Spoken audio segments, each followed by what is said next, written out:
Bem, meus irmãos, boa noite a todos. Para a gente dar prosseguimento a essa série de sermões sobre os brados de Cristo, as palavras de Cristo na cruz, a gente vai estar situado no texto de João, capítulo 19, verso 30. Interessante observarmos que após Cristo dar um brado de angústia, onde ele diz: Deus meu, por que me desamparastes? E após também ele dar um brado de agonia, de sede, pedindo água, ele fala essa sexta palavra, esse sexto brado da cruz, que a gente vai ver agora em João, capítulo 19, verso 30. Quando, pois, Jesus tomou o vinagre, disse: está consumado, e inclinando a cabeça, rendeu o espírito. Meus irmãos, ao contrário do que se pensa, esse brado, essa palavra de Jesus na cruz, ele não é o grito de uma vítima vencida. Ele não é o grito de alguém que estava sendo vencido pela morte. Ele não era um gemido como o de um ser humano qualquer que se rende perante a morte por não ter força de lutar contra ela. Muito pelo contrário, nessas palavras a gente vê o brado de um Messias que voluntariamente inclinou a sua cabeça, se entregou à morte. É um brado de vitória, talvez, ou com certeza, o maior brado de vitória de toda a história. O Messias ali, ele estava completando o seu plano, ele não estava sendo vencido. Na verdade, nessa palavra, ele está destruindo todos os seus oponentes. Esse brado, na verdade, ele coloca fim a uma luta e declara quem é o vitorioso, declara quem foi o lado vencedor, o lado de Cristo, um Messias que estava ali não porque ele era forçado, não porque ele estava sendo vencido, mas porque esse era exatamente o plano dele. Ele consuma a sua obra, se entregando à morte para cumprir a sua missão. Inclina voluntariamente a sua cabeça e rende o seu espírito. Essa palavra está consumado, essa expressão, ela vem da palavra grega tetelestai, que é uma variação do verbo grego telko, que significa terminar, completar, realizar. Ela representava a conclusão bem-sucedida de uma tarefa. Era uma palavra comum na época de Jesus e que os gregos usavam bastante em vários sentidos. Como, por exemplo, um escravo a quem tinha sido dada uma tarefa, ele se voltava ao seu senhor e dizia tetelestai, quando essa tarefa estava concluída, querendo dizer: terminei, foi bem-sucedido, fiz bem. Os sacerdotes, do mesmo modo, quando eles analisavam um animal que iria ser sacrificado ao Senhor, eles diziam tetelestai, ou seja, o animal é sem defeito, pode ser sacrificado, o animal é perfeito. Um artista da época, quando terminava a sua obra, ele dava um passo atrás, olhava tudo o que fez e dizia tetelestai, está perfeito, está acabado, terminei. E do mesmo modo, os credores da época, quando toda a dívida era paga, eles entregavam uma nota escrito tetelestai, que demonstrava que tudo foi pago, não havia mais nada por fazer. Sabendo então que esse termo faz parte de um contexto de conclusão, a gente precisa se fazer uma pergunta lógica: o que estava sendo concluído na cruz? O que Jesus estava terminando? E a gente tem três coisas para falar a esse respeito. A primeira delas é que na cruz, quando Jesus grita está consumado, ali estava a conclusão de todas as profecias e símbolos do Antigo Testamento. Esse Antigo Testamento ele é repleto de profecias e alusões a Cristo. Ao dizer tetelestai, ele mostra que todas elas já tinham se cumprido nele e na cruz. Para os irmãos se lembrarem, a gente precisa ver que a primeira profecia a respeito de Cristo é que ele seria da semente da mulher, e assim o foi. A Bíblia também diz que ele seria nascido de uma virgem, e assim o foi. A Bíblia diz que ele seria semente de Abraão, assim aconteceu. Diz que ele seria a linhagem de Davi, diz que ele iria nascer em Belém, aludia a sua fuga para o Egito quando nascesse. A Bíblia fala que viria um para apontar o caminho e veio João Batista. A Bíblia diz que os olhos dos cegos se abririam e os surdos ouviriam, e assim aconteceu. Ele seria zombado, escarnecido, inclusive lançariam sorte sobre as suas vestes. Todas essas profecias, elas se cumpriram ao pé da letra. E quando Cristo brada da cruz, tetelestai, está consumado, ele está querendo dizer que nada ficou por fazer. Tudo estava terminado, todas essas profecias foram cumpridas. Tudo a respeito dessa primeira vinda, desse primeiro advento de Cristo, estava cumprido. E isso deve nos servir de alerta e de lembrete. Precisa nos lembrar que do mesmo modo que as profecias sobre a primeira vinda de Cristo elas se cumpriram, as profecias sobre a segunda vinda dele também se cumprirão. E a grande verdade é que a igreja, e muitos que fazem parte da igreja, ela tem deixado de pensar na eternidade. A verdade é que esse mundo se tornou muito agradável para a igreja, muito confortável. A eternidade deixou de ser desejável frente aos confortos desse mundo. Se a gente observar os irmãos desse primeiro século, após a ida de Jesus, eles sofriam perseguições e a eternidade era desejável. Eles viam a paz, eles viam a perda de sofrimento. Mas por vezes, a gente deixa de sofrer nessa terra e a gente deixa de pensar na eternidade, porque o conforto aqui é muito bom. A gente está se sentindo muito bem nesse mundo. E para verificar se realmente a gente está fazendo isso ou não, eu recomendo que você responda uma pergunta. O que de tão precioso a morte poderia lhe roubar? O que ela pode de tão precioso te tomar para que você ame tanto esse mundo? Para que você ame tanto as coisas terrenas? Você estaria pronto para enfrentar leões, para enfrentar fogueiras ou fuzis pela sua fé? Você estaria pronto para morrer por Cristo, se necessário fosse? O escritor C.S. Lewis, certa vez, quando iria consolar uma mulher que estava à beira da morte, ele falou palavras interessantes. Ele respondeu para aquela mulher assim: você não consegue ver a morte como uma amiga e libertadora? Nela significa que você vai se despir deste corpo que está atormentado. É como tirar um cilício ou sair de um calabouço. Será que esse mundo lhe foi tão bondoso a ponto de você lamentar deixá-lo? Lá na frente, há coisas muito melhores que as que estamos deixando para trás. Será que a gente tem mantido, meus irmãos, essa esperança, essa fé de que na eternidade as coisas serão muito melhores do que são atualmente?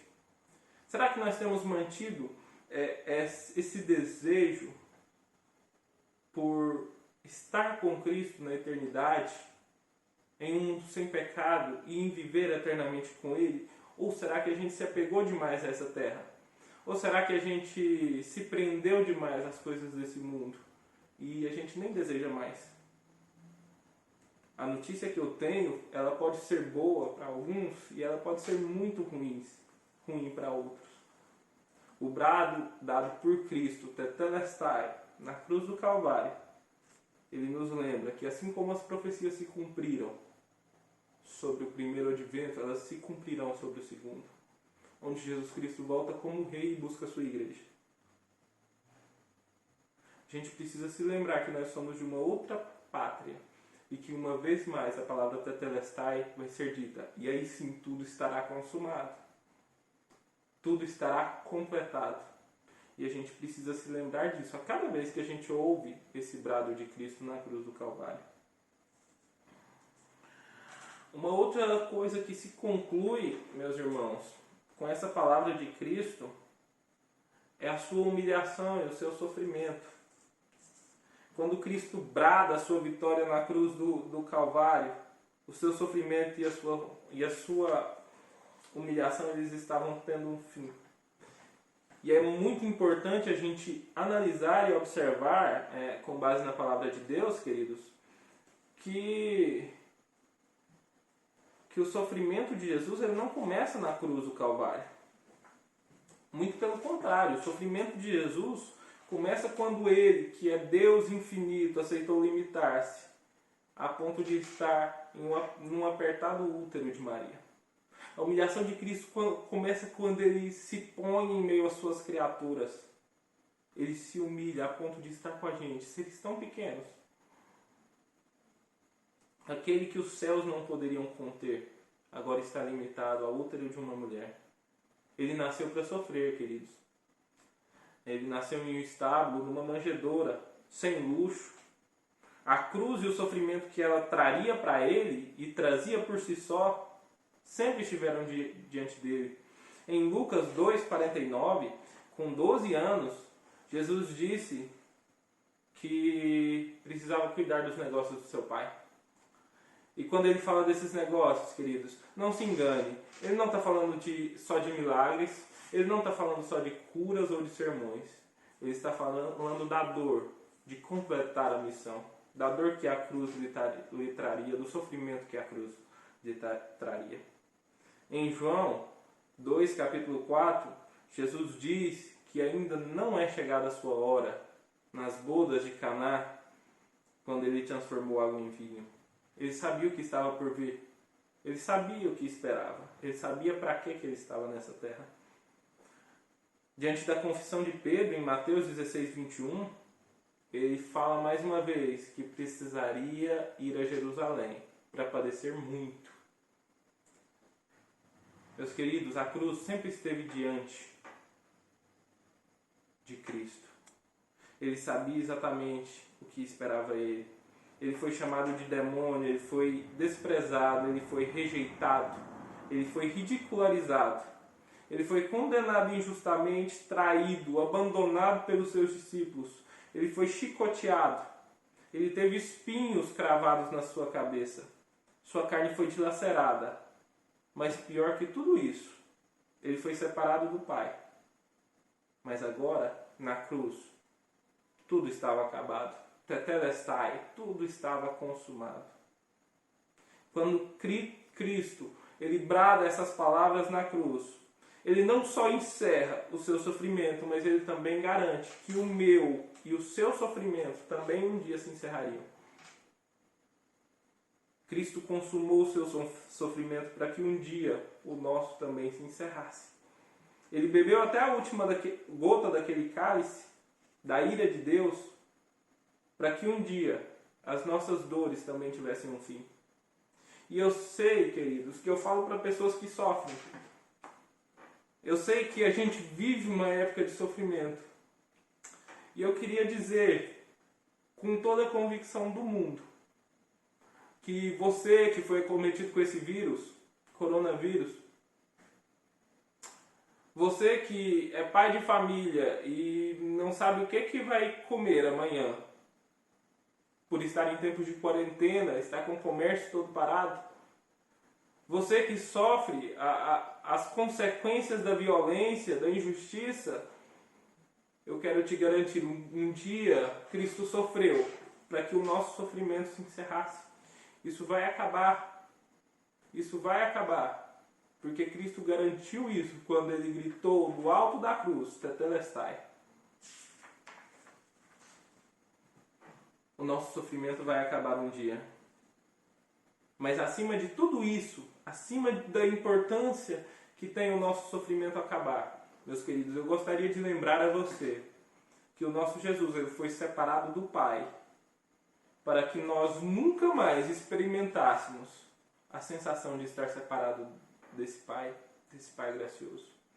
Naquela cruz, ele foi arrancado de seu Pai para que nós fôssemos colocados diante dele.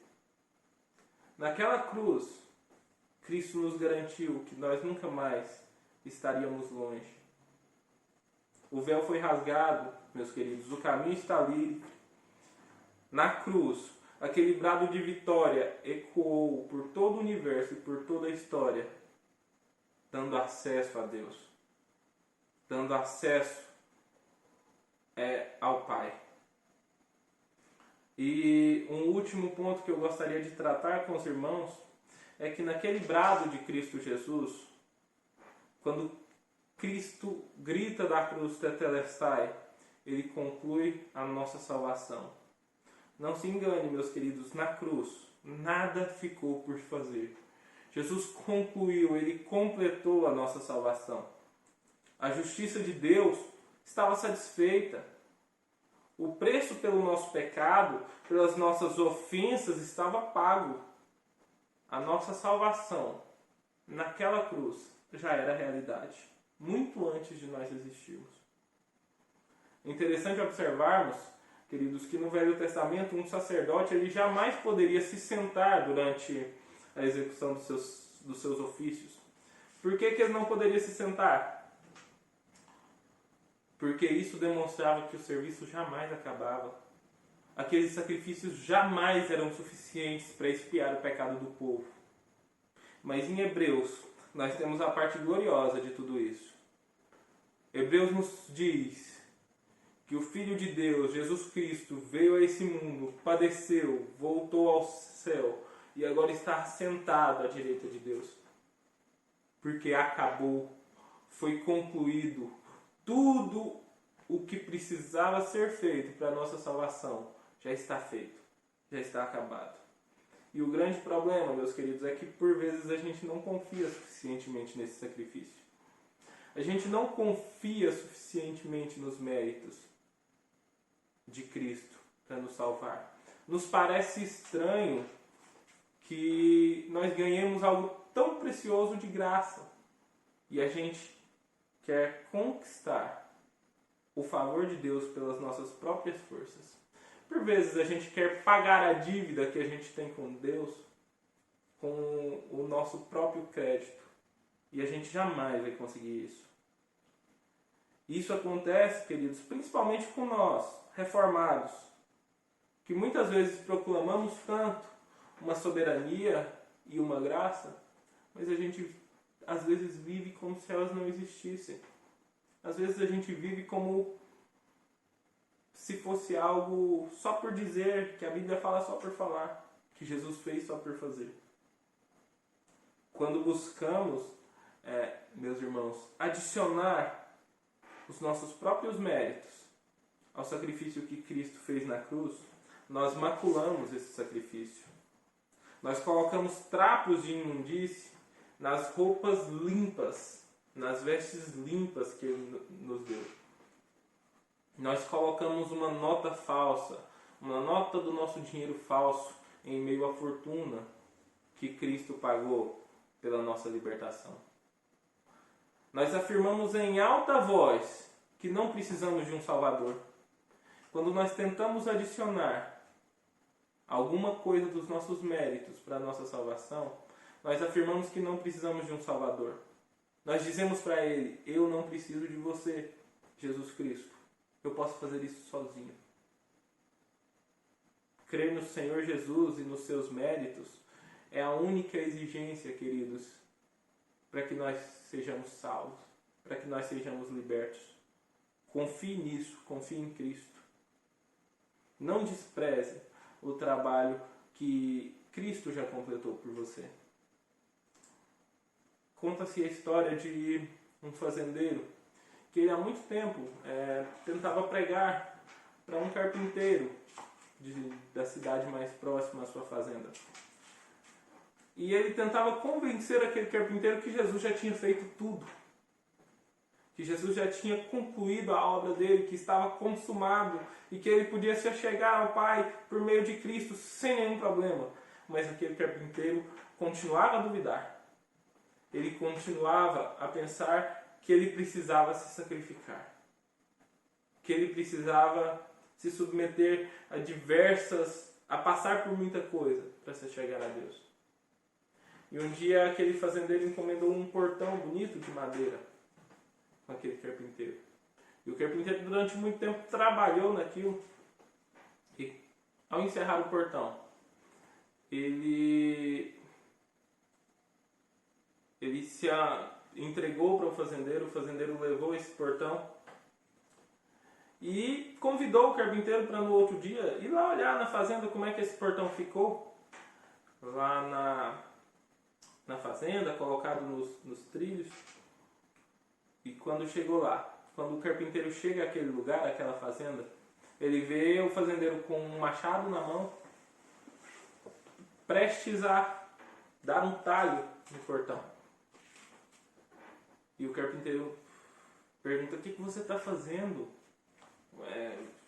Você vai destruir o meu trabalho, isso aí já está completo. O fazendeiro não dá ouvidos e dá a machadada naquele portão, destrói ele todo, pica o portão inteiro. E o carpinteiro, muito transtornado, ele diz: você acabou com a minha obra.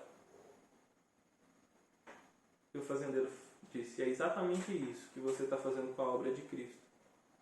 Quando a gente tenta colocar os nossos próprios méritos junto à salvação de Cristo, a salvação que Cristo nos deu, a salvação que Ele alcançou por nós, a gente destrói esse sacrifício, a gente macula e a gente torna ele ineficiente.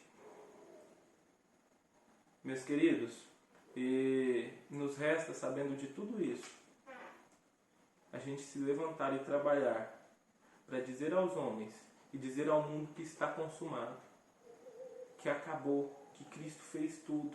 Porque ainda hoje existem pessoas que acham que através de obediência e sacrifícios eles vão conseguir o favor de Deus, quando na verdade eles não têm noção do quão pecadores são e que sequer vão conseguir obedecer. Cabe a nós ir a esse mundo e dizer: está consumado, acabou, Cristo já fez.